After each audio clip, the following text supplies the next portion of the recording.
대한민국의 조용기 목사님을 소개합니다. 오늘 저희 여러분과 함께 성공적인 인간관계라는 제목으로 말씀을 나누고자 합니다. 하나님께서는 사람이 독처하는 것이 좋지 않다고 하셨습니다. 그래서 인간은 최소한 가족 단위로부터 이웃과 사회와 더불어 살아가도록 지음을 받았습니다. 어떤 사회학자의 연구 결과를 보니까 한 사람의 사회적 성공과 실패가 절대적으로 인간관계에 있다고 발표했습니다. 다시 말하면 한 사람의 성공적인 삶에 있어서 기술이나 능력은 불과 18%밖에 영향력이 없고 82%가 인간관계에 있다고 그는 연구 발표를 한 것을 읽어보았습니다. 오늘날 많은 가정이 파괴되고 있습니다. 그 내용을 보면 절대적인 수가 인간관계의 부조화로 말미암은 것입니다. 그러므로 우리는 좋은 인간관계를 위하여 자아를 성찰하고 장점을 살리고 단점을 고쳐야만 합니다. 그래야만 올바른 인간관계를 구축해 나갈 수가 있습니다. 무조건 하고 자기의 단점을 마귀의 장난이라고 돌리면 안 됩니다. 잘못은 진실되이 회개하고 성품의 변화를 위하여 겸손히 기도해야만 하는 것입니다. 그러면 우리가 어떻게 해야 성공적인 인간관계를 가질 수가 있겠습니까? 첫째로 우리는 타인을 생각하는 마음을 항상 가져야 되는 것입니다. 서양에서는 공중식당에 좀처럼 어린아이를 데려오지 않습니다. 어린아이를 데려오더라도 절대로 뛰어놀지 못하게 합니다. 우리 한국에는 식당에 가면 어린아이들이 막 뛰어다니며 난장판을 치깁니다. 한번 중이시겠다가는 그 부모가 눈을 헐치고 야단입니다. 이것은 인간관계를 형성하는 데 절대적인 지장이 됩니다. 여러분, 예배당에 와서 어린아이들이 뛰놀지 못하게 하는 것은 서양에 가면 철저합니다. 그 부모님이 눈을 부릅뜨고 무릎을 때리면서 조용하게 예배 보도록 합니다. 나 우리 한국에 이민교회 가서 예배 보려면 방금 설교하는데 간단히 애들이 뛰어올라와서 내 옷자락을 잡아 당겨요. 그래도 부모가 좋다고 싱글벙글합니다. 도무지 아예 걷잡을 수가 없습니다. 남은 생각하지 않습니다. 자기 애들만 귀여워서 그것만 웅이하고 키우는 것입니다. 양보의 미덕을 철저히 가르쳐야 되는 것입니다. 우리의 삶 속에 언제나 예수님 중심으로 타인을 생각해야 되는 것입니다. 날 중심으로 이기주의로 생각해서는 절대로 좋은 인간관계를 만들 수가 없습니다. 마태복음 7장 12절에 그러므로 무엇인지 남에게 대접을 받고자 하는 대로 너희도 남을 대접하라. 이것이 율법이요 서의자라고 말했습니다. 이러므로 남을 대접하는 늘 심정을 가지고 타인에 대한 깊은 관심을 기울일 때 좋은 인간관계를 맺을 수가 있는 것입니다. 둘째로 타인을 부정적으로 비평하지 말아야 되는 것입니다. 발 없는 말이 진리를 간다. 반말은 쥐가 듣고 낱말은 새가 듣는다는 말이 있습니다.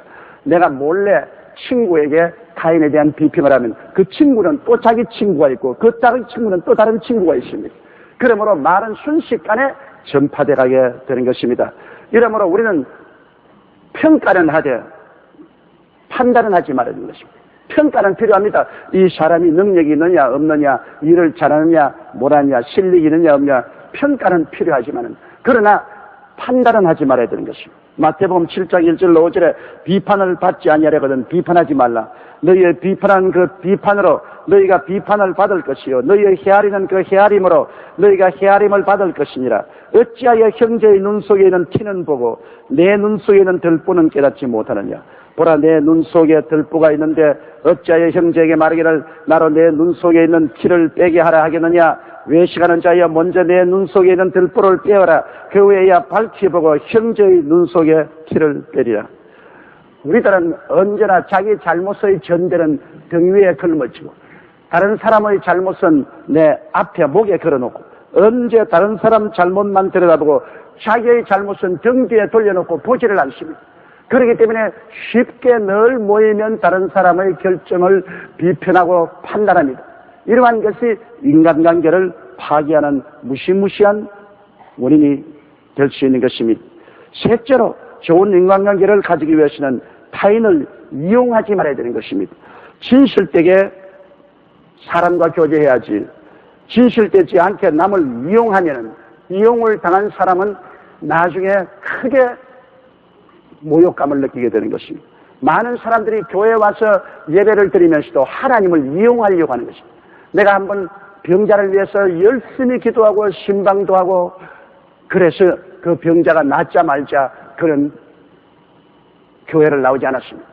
그래서 내가 물었습니다. 왜 하나님의 은총을 그렇게 받고 병이 고침을 받았는데 교회를 왔냐고 하니까, 나 병 나으려고 교회 갔는데 나았으니까 갈 필요 없지 않냐고 그렇게 말합니다. 저는 하나님을 이용하러 나왔을 때라는 것입니다.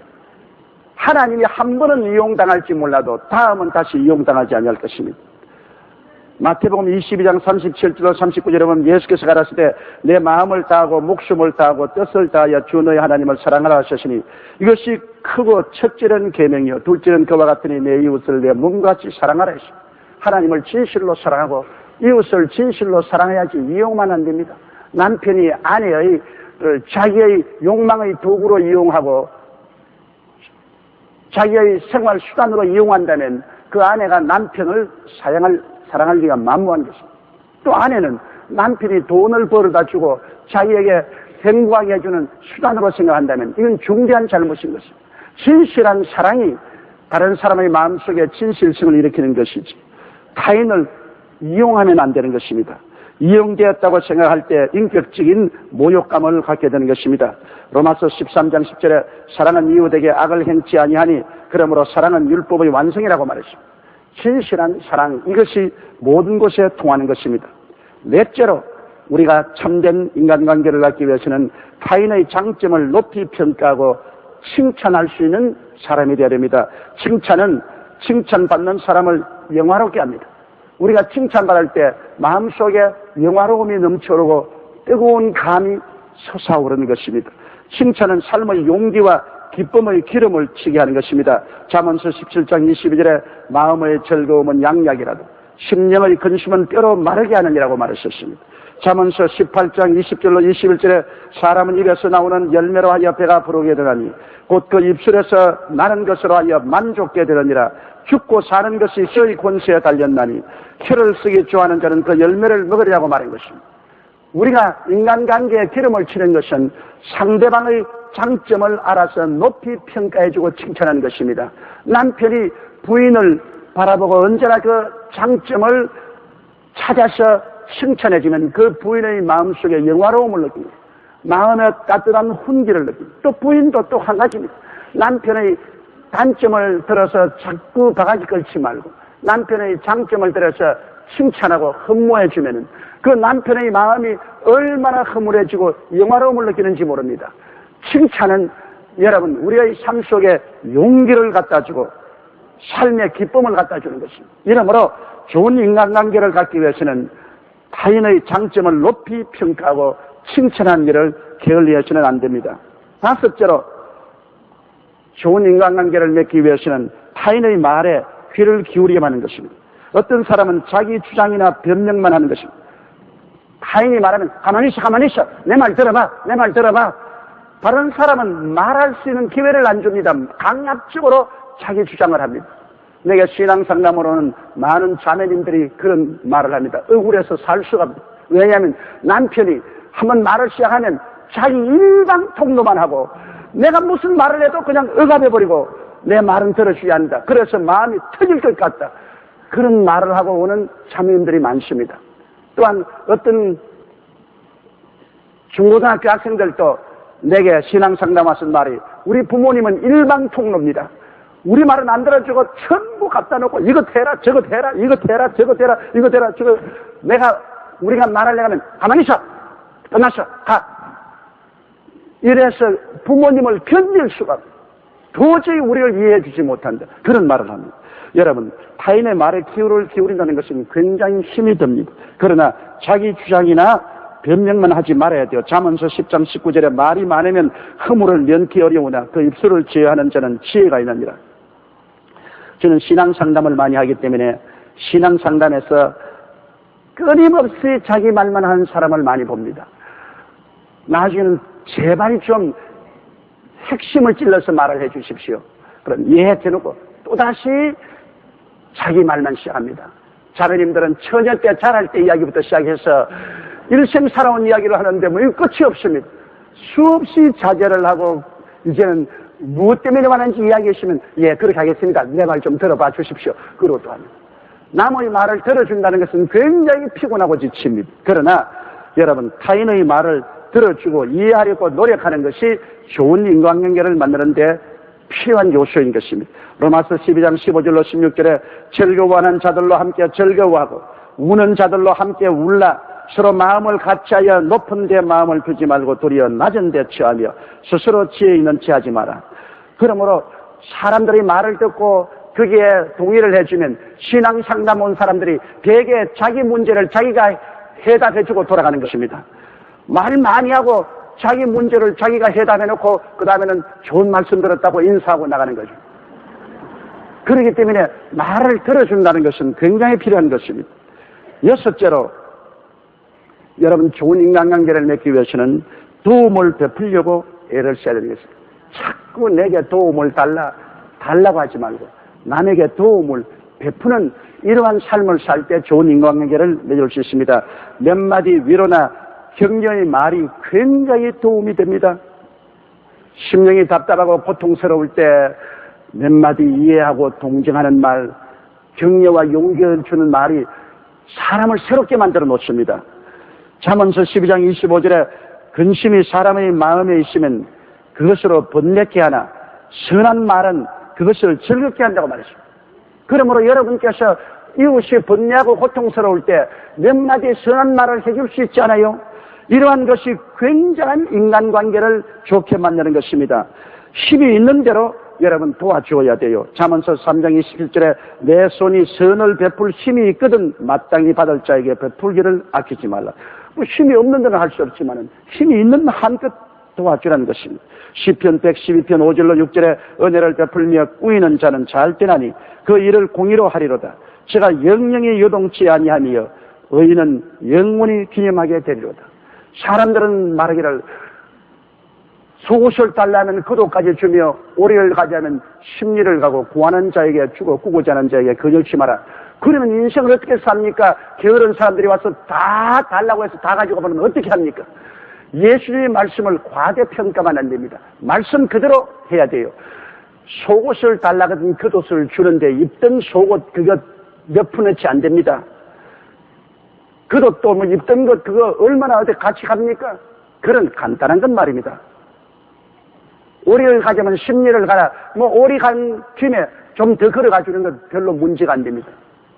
그것을 확대하게 해석해서 공산당들이 서울을 달라거든 제주도까지 주며 사람들이 와서 뭐 자동차를 빌려달라거든 집까지 빌려주며 그렇게 확대 해석을 하면 안 됩니다. 지극히 적은 것 생활에 있어도 좋고 없어도 좋은 그런 것 가지고서 시비를 하지 말라는 것입니다.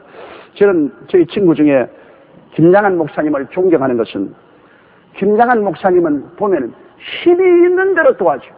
어떤 데는 저 사람 바보 아니냐 싶을 정도로 남에게 부탁하는 사건을 듣고도 그거 체면상 할 수 없는 것도 꼭 되든 안 되든 끝까지 해봐줍니다. 그리고 어떠한 사람도 감옥에 들어가거나 어려움을 당하면 그 감옥에 꼭 찾아가서 예배드려주고 돌봐주는 그런 좋은 성품을 가지고 있습니다. 그래서 저는 김장한 목사님 보고 참 좋은 성품을 가졌다고 말하는데 그 때문에 그런 많은 친구를 가지고 있습니다. 그분을 싫어하는 사람이 별로 없습니다. 일곱째, 이물을 초월해서 일을 해야 되는 것입니다. 여러분 꼭 시키는 고일만 하고 그 일은 안 하는 이러한 것은 좋은 이웃을 만들지 못합니다. 우리 집 앞에 빗자루를 쓸 때 딱 이웃하고 경계를 딱 해가지고서 우리 집만 싹싹 쓸고 그 옆으로는 먼지를 싹싹 쓸어내놓고 그렇게 하면 좋은 이웃이 어떻게 됩니까? 우리 마당 쓸 때 나무 마당도 함께 쓸어주는 것 그런 것이 좋은 이웃을 만드는 것입니다. 필라델피아의 어느 백화점에 비가 오는 날 가구점에 손님도 없어서 가구점 주인이 이렇게 앉았는데 할머니 한 분이 띠뚱띠뚱 거리면서 이 가구점, 저 가구점을 구경하고 오셨습니다. 이분이 뛰어나가서 할머니 가구를 사러 오셨습니까? 아니요. 비가 와서 밖에 나갈 수가 없고 내 운전수가 차를 가지고 올 때까지 시간을 보내기 위해서 이리저리 봅니다. 그래요. 우리에게 들어와서 앉으세요. 여기 아주 좋은 안락의자도 있습니다. 아니야, 괜찮아. 오세요. 모시고 들어와서 그 가구점에 아주 푹신푹신 안락의자에 앉혀놓고, 그래, 자동차 남바가 무엇입니까? 그 남바를 알아서 바깥 주차장으로 들락날락하면서 그 운전기사가 오도록 기다렸다가 운전기사가 왔을 때 그 할머니를 모시고 가서 태워줬습니다. 이 가구점 주인은 아무 관계도 없는 여인에게 자기 해야 될 분수를 넘어서 친절을 베풀었습니다. 그랬는데 며칠 후에 편지가 한 통 왔습니다. 우리 회사에 수백만 달러 가구를 넣으려고 하는데 우리 어머님이 끝까지 당신 가구점에 가구를 넣으라고 왔습니다. 그리고 그 밑에 사인에 강철왕 카네기로 되어 있습니다. 그 어머니가 다른 분이 아니라 강철왕 카네기의 어머니라. 이 가구점은 그날로부터 백만장자가 되었습니다. 호박이 능굴째 떨어졌어요. 조그마한 친절이 굉장한 상급을 가져오게 되는 것입니다. 이와 같이 우리는 어느 곳에 가나 주인의식을 가지고 살아야 되는 것입니다. 내가 시장터에 가면 그것이 내가 주인이라고 생각하고 시장터에 물건 하나라도 잘 정돈 정비하도록 도와줘요. 내가 공중도덕이 있어 그런 것이 아니라 공중의 물건을 쓸 때는 수도꼭지 하나라도 주인의식을 가지고 수도꼭지를 쓰고 화장실 하나라도 주인의식을 가지고 깨끗이 쓰고 내 것이 아니라고 그냥 종이에다 싹싹싹 땡겨서 종이 수많은 종이에다 탁탁 땡기지 말고 이게 내가 주인이면 아까워서 그렇게 했으니까 종이도 한 장만 싹 뽑아내서 손 닦고 주인의식을 가지고 살면 이러한 사람은 좋은 이웃을 만들 수가 있는 것입니다. 누가복음 16장 10절에 지극히 적은 것에 충성된 자는 큰 것에도 충성되고 지극히 적은 것에 불의한 자는 큰 것에도 불의하다고 말한 것입니다. 잠언서 28장 20절에 충성된 자는 복이 많아도 속히 부하고자 하는 자는 성별을 넣지 못한다고 말하셨습니다. 이러므로 임무를 초월해서 충성스럽게 일하십시오. 내게 맡겨준 바 사명을 뛰어넘어 더 많은 노력을 가하면 반드시 훗날에 하나님이 그것을 갚아주시는 것입니다.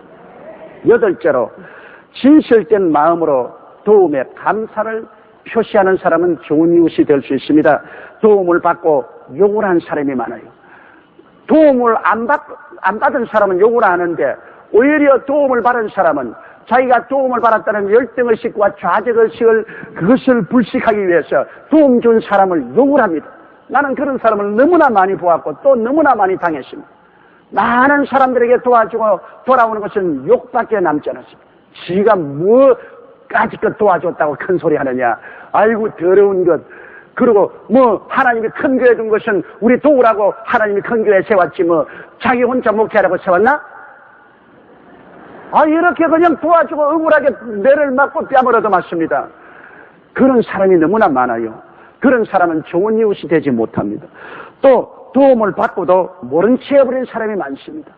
이러한 사람도 도와준 사람에게 굉장한 섭섭함을 갖다 줍니다. 그러나 도움을 받고 난 다음 두고 감사하는 사람이 있습니다. 저는 저희 제자들 중에도 내가 길러서 목회에 보낸 제자가 두고 감사한다. 제가 이제는 그만하라. 그래도 매달마다 저희 판공비로 쓰라고 돈 얼마씩을 가지고 언제나 찾아옵니다. 이건 하루 이틀이 아니고 1년이 가고 5년이 가고 10년이 가도 끝없이 찾아와서 감사를 표시합니다. 굉장히 감격이 됩니다. 그러한 사람을 위해서는 무엇인지 해주고 싶은 생각이 나는 것입니다. 여러분, 도움을 받았으면 도움을 준 사람에게 깊이 감사해야 좋은 이웃이 될 수가 있는 것입니다. 시편 50편 23절에 감사로 제사를 드리는 자가 나를 영화롭게 하나니 그 행위를 옳게 하는 자에게 내가 하나님의 구원을 보이라고 합니다. 하나님도 우리에게 도움을 주셨을 때 우리가 감사하면 영화로움을 느낀다고 말씀하셨습니다. 골로새서 3장 15절에 또한 너희는 감사하는 자가 되라고 했습니다. 우리는 끊임없이 감사하고 도움을 베푼 것을 진실로 고맙게 생각하고 감사 보온의 생각을 해야 됩니다. 더구나 우리를 길러주시고 우리를 살려주신 부모님의 은혜에 대해서는 늘 감사 보온의 생각을 해야 됩니다. 부모에게 불효하고 부모의 도우심에 감사하는 마음을 안 가지는 사람은 절대로 좋은 이웃이 될 수 없습니다. 자기 부모를 공경하고 감사하지 못하는 자가 누구를 공경하고 감사할 수가 있는 것입니까? 아홉째로 좋은 이웃이 되기 위해서는 죄송합니다, 신뢰하겠습니다 등 겸손한 자세를 버리지 말아야 되는 것입니다. 우리가 무례히 행하면 절대로 좋은 이웃이 되지 못합니다. 오만 방자여 고개 멍에 힘주고 어깨에 힘주고 돌아다니면 모든 사람이 싫어하고 깊이 물이 되어버리고 마는 것입니다. 고린도전서 13장 4절 5절에 사랑은 자랑하지 아니하며 교만하지 아니하며 무례히 행치 아니하며 자기의 유익을 굳지 않는다고 말한 것입니다. 그렇기 때문에 우리는 우리의 삶 속에 조그마한 일에 대해서도 죄송합니다, 신뢰합니다, 이러한 말을 할 줄 알아야 돼요. 자기 아내라고 해서 자기가 말 잘못해놓고 난 다음에 미안하다는 말 못할 리가 무엇입니까? 아내에게도 네 죄송해요, 내가 잘못했어, 용서해 주세요. 남편에게도 네 죄송해요, 내가 잘못했어요, 용서해 주세요. 그런 말 하면 부부간에 굉장히 금실이 좋아집니다. 그런데 뭐 우린 부부로 같이 살았는데 그 미안하게 뭘 죄송합니다, 용서해 주시오 그런 말을 하냐? 그것은 절대적인 잘못이 아닌 것입니다. 가까울수록 죄송합니다, 용서해 주십시오, 미안합니다를 많이 해야 됩니다. 이 단어는 참으로 좋은 단어입니다. 가장 죄송합니다를 많이 하는 민족이 일본 사람입니다. 일본에 가면은 어디 가도 스미마센, 미안합니다, 죄송합니다, 항상 자기를 낮추는 자세를 합니다. 그러므로 세계에서 제일 친절한 민족으로 인정받고 있지 않습니까? 이러므로 여러분, 우리가 언제나 미안합니다, 죄송합니다를 많이 말해요. 사람인데 막 비틀고 나가면서도 안 말 때고 비켜. 이건 말해. 죄송합니다, 길 좀 비켜주십시오. 미국 사람들은 언제나 사람에게 조금만 몸이 닿아져 excuse me, 미안합니다. 조금만 길을 비키려 해도 excuse me, please. 꼭 죄송합니다, 신뢰합니다 말을 많이 사용합니다. 우리 한국은 그 말을 쓰지 않아요. 국회에 가보십시오. 죄송합니다, 신뢰합니다 어디 있습니까? 멱살 잡고 머리 박고 그냥. 이건 죄송합니다, 신뢰합니다 난장판이에요. 그러니 그게 좋은 이웃이 있습니까? 여야 간에 그냥 막 가는 막가파들만 되어서 함께 정치한다고 하죠. 그러므로 죄송합니다, 신뢰합니다를 하는 사람은 속히 화내지 않습니다. 잠언서 16절 32절에 노하기를 더디하는 자는 용사보다 낫고 자기의 마음을 다스리는 자는 성을 빼앗는 자보다 낫다고 말하는 것입니다. 그러니 빨리 성을 내는 것은 굉장한 손해가 오는 것입니다. 야고보서 1장 19절 20절에 사람마다 듣기는 속히 하고 말하기는 더디하며 성내기도 더디하라. 사람의 성내는 것이 하나님의 의를 이루지 못함이라고 말한 것입니다. 이러므로 언제나 성을 내고 나면 후회가 됩니다. 성 내고 나면 자기가 못나 보입니다. 이러므로 할 수 있는 끝까지 성을 안 내는 것이 가장 좋습니다. 열째로 우리가 타인과의 좋은 관계를 맺기 위해서는 타인의 장점을 배우려고 노력해야 되는 것입니다. 나보다 나은 사람을 시기하고 질투하지 말아야 돼요. 제가 큰 교회를 목회하기 때문에 적은 교회를 목회하는 사람이 큰 교회를 목회하는 데 와서 배우려고 하는 사람은 별로 많지 않고 자꾸 욕을 합니다. 지까짓게 뭐 큰 교회 한다고 금방지게 금방지게도 안 했는데 그렇게 욕을 해요. 큰 교회 하면은 와서 큰 교회에서는 설교를 어떻게 하며 교회 조직은 어떻게 하며 어떻게 성도들을 인도하는가 연구하고 배우면 타산지석으로 자기에게 유익이 되지 않겠습니까? 그런데 그러지 않고 온갖 저 개인의 인격적인 모함을 들어서 자꾸 결정을 하고 욕을 하기 때문에 정말로 남 앞에 서서 행한다는 것은 굉장히 힘이 듭니다. 그러나 성공하는 사람 보면 나보다 나은 사람을 진정으로 존경하고 사랑하며 배우려고 하는 사람인 것입니다. 그런 사람들도 많이 있어요. 정말로 나보다 나은 사람을 흠모하고 존경하고 무엇을 해서 저렇게 나보다 성공했냐 배우려고 애를 쓰는 사람, 이런 사람은 반드시 성공하게 되고 또 좋은 이웃이 될 수가 있는 것입니다. 그렇기 때문에 여러분 빌립보서 2장 3절에 기록한 말씀대로 아무 일이든지 다툼이나 허영으로 하지 말고 오직 겸손한 마음으로 각각 자기보다 남을 낮게 여기고 배우려고 애를 쓰는 그런 태도를 가져야 되는 것입니다. 남편은 아내에게 배우려고 하고 아내도 남편에게 좋은 점을 배우려고, 심지어는 자녀들에게도 배울 것이 굉장히 많습니다. 하물며 이웃에게야 배울 것이 얼마나 많습니까? 그러므로 공자님 말씀하기를 사람이 세 사람 가면 그 중에 한 사람은 반드시 선생이 된다고 말했습니다. 다른 사람이 나보다 나은 점이 있다는 것을 언제나 생각하고 겸손한 마음으로 배우기를 원하고 타인이 가지고 있는 장점을 높이 평가하고 칭찬하는 이런 삶을 살 때 우리들은 좋은 인간관계를 맺을 수가 있습니다. 우리는 인간 사회를 떠나서 살 수 없습니다. 독불 장군이 없지 않아요. 서로 끌어주고 밀어주고 받쳐주고 이지하면서 인생은 살아야만 합니다. 그렇지 않으면 이웃이 다 떠나가고 지극히 고독하고 외롭고 버림받은 사람이 되고 마는 것입니다. 이러므로 오늘 제가 여러분께 말씀한 대로 첫째로 타인을 생각하는 마음을 가지고, 둘째로 타인을 부정적으로 비평하지 말고, 셋째로 타인을 이용하지 말고, 넷째로 타인의 장점을 높이 평가하고 칭찬하고, 다섯째로 타인의 말에 귀를 기울여주고, 여섯째로 도움을 베풀 수 있는 데는 언제나 도움을 베풀려고 노력하고, 일곱째로 임무를 초월해서 일을 하고, 여덟째로 진실된 마음으로 도움에 감사를 표시하고, 아홉째 죄송합니다, 신뢰합니다, 겸손한 자세를 가지고, 열째 타인의 장점을 배우려고 노력하는 그러한 삶을 살 때 우리는 다른 사람과 좋은 이웃이 되며 많은 사람과 좋은 인간관계를 가질 수가 있는 것입니다. 사회학자가 발표한 것처럼 인생에 성공하는 사람의 능력과 기술은 불과 18%밖에 영향이 없다는 것입니다. 82%의 성공의 비결은 인간관계에 있다는 것입니다. 아무리 내가 기술이 좋고 능력이 있어도 그것은 성공의 18%밖에 안 돼요. 우리가 어떻게 인간관계를 가지는가, 이것이 82%인 것입니다. 이러므로 하나님 앞에서 우리가 겸손하게 자기를 성찰하고 그리스도 예수 안에서 자기의 인간관계가 올바르게 되는지 안지를 살펴보고 회개하고 변화를 받아야 할 것입니다. 빌립보서 2장 5절에 너희 안에 이 마음을 품으라 곧 그리스도 예수의 마음이니, 우리는 예수 그리스도의 마음을 항상 생하고 품고 좋은 이웃이 되는 여러분 되시기를 주의 이름으로 축원합니다. 다 같이 고개 숙여 기도드리겠습니다. 사랑이 많으시고 거룩하신 아버지 하나님, 우리는 혼자서는 결코 살 수가 없습니다. 부모가 있고 형제가 있고 남편이 있고 아내가 있고 일가 친척이 있고 이웃이 있습니다. 우리는 좋은 인간관계를 맺을 때 우리의 생활 속에 성공과 기쁨과 행복이 다가오고, 나쁜 인간관계를 맺으면 실패가 다가오고 파괴가 다가오고 슬픔과 고통이 다가옵니다. 우리 아버지 하나님이여, 우리 주 예수 그리스도의 마음을 본받아 좋은 인간관계를 가질 수 있도록 항상 자기를 성찰하고 자기를 낮추는 우리들이 되게 도와주옵소서.